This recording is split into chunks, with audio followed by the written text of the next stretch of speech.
శుక్లాంబరధరం విష్ణుం శశివర్ణం చతుర్భుజం ప్రసన్నవదనం ఛాయేత్ సర్వవిఘ్నోపశాంతయే. జీవించి ఉండి ముక్తుడైన వాడు జీవన్ముక్తుడు. సుఖదుఖాలను అనుభవించుటయే జీవించుట. సుఖము కానీ దుఃఖము కానీ ఏది సంభవించినా అది దేహానికి కానీ ఇంద్రియాలకు కానీ మనసుకు కానీ సంబంధించినదిగా చూస్తూ సాక్షిగా ఉండి ఏ భావం చేత బద్ధుడు కానివాడు ముక్తుడు. ఆత్మజ్ఞానం కలగగానే సంచిత కర్మలు నశిస్తాయి. దేహాభిమానం లేకుండడం వల్ల ఇప్పుడు చేస్తున్న కర్మల వల్ల ఆగామి పుట్టదు. ప్రారంధం మాత్రం మిగిలి ఉండను. దానివల్ల కలిగిన దేహ వ్యవహారం జరుగుతూనే ఉంటుంది. ఆ వ్యవహారంలో జరుగుతున్న దాన్ని లీలామాత్రంగా చూస్తూ జీవన్ముక్తుడు స్వరూప స్థితి అందే ఉండను. జీవన్ముక్తులు ప్రపంచాన్ని తమ స్వరూపంగానే చూస్తారు.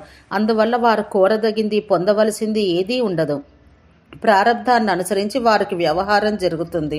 ఒక దిక్కులో ప్రయోగించిన బాణం ఆ దిక్కుకే వెళుతూ వేగం తగ్గినప్పుడు పడిపోతుంది. దానికి దిక్కు కానీ లక్ష్యం కానీ మారదు.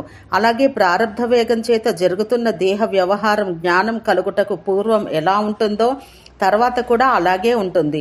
రాజు రాజుగానే ఉంటాడు, మంత్రి మంత్రిగానే ఉంటాడు. గురు శిష్యులు భార్యాభర్తలు వెనుకటి వలె ఉంటారు. తాము ఏ కులంలో ఏ వర్ణంలో జన్మించారో ఆ కులానికి వర్ణానికి శాస్త్రం చేత లోకాచారం చేత నియమించబడిన ధర్మాలను వాటి వల్ల తమకు ఏ ఫలం లేకున్నా చక్కగా నిర్వర్తిస్తారు. జ్ఞాని అయిన ధర్మవ్యాధుడు కులవృత్తి అయిన మాంస విక్రయాన్ని మానలేదు. క్షత్రియులుగా జన్మించిన శ్రీరాముడు శ్రీకృష్ణుడు జ్ఞానులై కూడా యుద్ధం చేశారు. అది ఎంత హింసాకార్యమైనా దాన్ని నిర్వర్తించడానికి వెనకాడలేదు. అర్జునుడు యుద్ధం చేయుటను ఏవగించుకొని భిక్షావృత్తిని అవలంబించటం మేలు అని తలుస్తున్నప్పుడు శ్రీకృష్ణుడు యుద్ధం క్షత్రియునికి స్వధర్మం, క్షత్రియుడవైన నీవు యుద్ధాన్ని వదులుకొనుట భిక్షావృత్తిని అవలంబించుట తప్పు అని దృఢంగా బోధించాడు. కావున జీవన్ముక్తులు తమ వర్ణాలకి ఆశ్రమాలకు నియమించబడిన ధర్మాలను చక్కగా పాటించుటయేగాక ఇతరులను కూడా వారికి నియమించబడిన ధర్మంలో యందు ప్రవర్తింపచేస్తారు. వారెప్పుడూ ధర్మాన్ని అతిక్రమించరు, అధర్మాన్ని ప్రోత్సహించరు. లోకంలో అజ్ఞానులు కామ వేగానికి కానీ క్రోధ వేగానికి కానీ లోబడి ఏదో సాధించాలి అనే ఆవేశంతో ధర్మాన్ని తాము అతిక్రమిస్తూ ఇతరులను కూడా అందుకు ప్రోత్సహిస్తారు. మరి ప్రపంచాన్ని ఆత్మస్వరూపంగా చూస్తున్న జీవన్ముక్తులకు అజ్ఞానం ఉండదు, కామక్రోధాతుల వేగం కూడా ఉండదు. కోరదగినది పొందదగినది ఏదీ లేనప్పుడు వారు దేని కొరకై ధర్మాన్ని అతిక్రమిస్తారు? శరీరం ఉన్నంత వరకు వారు లోకక్షేమం కొరకు శాస్త్రవిహితమైన ధర్మంలో తాము ప్రవర్తిస్తూ ఇతరులను ప్రవర్తింపచేస్తారు. జగత్ స్వభావ నిరూపణము. అద్భుతమైన హేమచూడుని కథను విని భార్గవరాముడు తనకు తోచిన సందేహాలను దత్తాత్రేయునిలా అడిగాడు.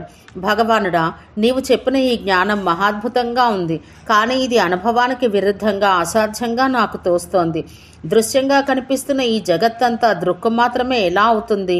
ఇలా లోకంలో కనిపించటలేదు. చూస్తున్నవాడు వేరుగా, ద్వానిచే చూడబడుతున్న దృశ్యంలైన పదార్థాలు వేరుగా ఉన్నాయి. మీరు చెప్పినది కేవలం మీ యందు ఉన్న శ్రద్ధ చేత నమ్మాల్సి వస్తోంది. దృశ్యాన్ని వదిలి దృక్కును మాత్రమే గ్రహించుట ఎవరికీ అనుభవంలో లేదు. ఇది ఏ విధంగానూ సహేతుకంగానూ లేదు. ఇది మనసుకు ఎలా పడుతుంది? దీన్ని మీరు సకల విధంలా దయతో బోధించండి. దత్తగురువు ఇలా అన్నాడు. భార్గవ, దృశ్యం యొక్క తత్వాన్ని చెబుతాను విను. మనకు కనిపిస్తున్నదంతా మన యొక్క దృక్కే, దానికన్నా భిన్నంగా లేదు. దీనికి హేతువు చెబుతున్నాను, శ్రద్ధతో వినము. మనం చూస్తున్న ప్రతి పదార్థం ఏదో ఒక కారణం నుండి పుట్టి కార్యం అవుతోంది. మట్టి కారణం, దాని నుండి పుట్టిన కుండ కార్యం కొత్తగా కనిపించుటయే పుట్టుట. మట్టియే కుండ యొక్క ఆకారంతో కొత్తగా కనిపించినప్పుడు కుండ పుట్టింది అంటున్నాము. ఇలా పదార్థాలు ప్రతి క్షణం కొత్తగా కనిపించడం వల్లనే జగత్తు భాసిస్తున్నది. కుండ కనిపించినప్పుడు కుండ యొక్క ఆకారం, అందులో రేగుపండ్లు కనిపించినప్పుడు వాటి యొక్క ఆకారం మన విజ్ఞానంలో రూపొందుతున్నాయి. అసలు మన విజ్ఞానం అఖండం, ఏకరూపమని, దానిలో ప్రతి క్షణం కొత్తగా భాసిస్తున్న పదార్థాల యొక్క ఆకారాల వలన ఈ జగత్తు మనకు ఇలా కనిపిస్తున్నదని కొందరంటారు. మట్టి యందు కుండ, చట్టి, మోకుడు మొదలుగా ఎన్ని పదార్థాలను మనం కొత్తగా చూస్తున్నా మట్టి మట్టిగానే అఖండంగా ఏకరూపంగా ఎలా ఉందో అలాగే విజ్ఞానంలో కూడా ఎన్ని ఆకృతులు తోచినా మన విజ్ఞానం మాత్రం ఎప్పుడూ అఖండంగా ఏకరూపంగానే ఉంటుంది. మరికొందరు స్థిరములు, చరములు అనే పదార్థాల యొక్క సముదాయమే జగత్తు అంటారు. ఆకాశం మొదలగు పదార్థాలు స్థిరములు, కుండలు మొదలైనవి చరములు. ఎలా చెప్పినా మొత్తం మీద ఈ జగత్తు పుట్టుకగలది అనేది నిశ్చయం. ఈ విషయంలో కారణంతో సంబంధం లేకుండానే కార్యం పుట్టినని, అలా పుట్టుటయే దాని స్వభావమని, జగత్తు కూడా అలాగే కారణం లేకుండా దాని స్వభావం చేతనే పుడుతున్నదని కొందరు చేస్తున్న వాదం సమంజసం కాదు. ఎందుకంటే మట్టి అనే కారణంతో సంబంధం లేకుండా కుండ పుట్టునని చెబితే మట్టి నుండి వస్త్రం కూడా పుట్టవచ్చునని చెప్పాలి. అలా చెప్పడం కుదరదు. మరి మట్టి ఉన్నప్పుడే కుండ ఏర్పడుట, మట్టి లేనప్పుడు కుండ ఏర్పడకపోవట ప్రసిద్ధమే. కాబట్టి కారణం లేకుండా కార్యం పుట్టదు. మరి ఒక్కొక్కప్పుడు ఆకస్మికంగా శుభాలు అశుభాలు వచ్చి పడుతున్నాయి. వాటికి ప్రత్యక్షంగా ఏదీ కారణంగా కనిపించదు. అటువంటప్పుడు కారణం లేకుండా కార్యం పుట్టదు అని చెప్పుట పొసగదు అని స్వభావవాది అంటే ఆ మాట నిలవదు. ప్రాయికంగా ప్రతి కార్యానికి మనకు తగిన కారణం కనిపిస్తున్నా, ఎక్కడైనా ఒకానొక కార్యానికి కారణం కనిపించకపోతే అది మనకు తెలియకపోయినా ఉన్నదనే చెప్పాలి, కానీ లేదనడానికి వీలు లేదు. శరీరంపై గడ్డలేచినప్పుడు దానికి కారణమైన రక్తదోషం మనకు కనిపించదు. అయినా గడ్డను బట్టి దాని కారణం గ్రహిస్తున్నాము. అలాగే శుభం కానీ అశుభం కానీ వచ్చినప్పుడు దానికి ఇప్పుడు కారణం మనకు కనిపించకున్నా పూర్వం ఎప్పుడో చేసిన పుణ్యం కానీ పాపం కానీ కారణంగా ఉందని గ్రహించాలి. అది కనిపించనంత మాత్రం చేత లేదని చెప్పడానికి వీల్లేదు. అదీగాక లోకంలో అందరూ తగిన కారణాలు అవలంబించి కార్యాలను సాధించుకుంటున్నారు. రాజసేవ చేసిన వాడు రాజు వల్ల సంపదలు పొందుతున్నాడు. ఎక్కడైనా ఒకానొకడు అలా పొందకపోతే కారణమైన సేవ సమగ్రంగా లేదని చెప్పాలి. అలా కాక కార్యానికి తగిన కారణం ఉండనక్కర్లేదంటే లోక ప్రవృత్తే కుదరదు. కాబట్టి కారణం లేకుండా ఆకస్మికంగా ఏ కార్యం పుట్టదు.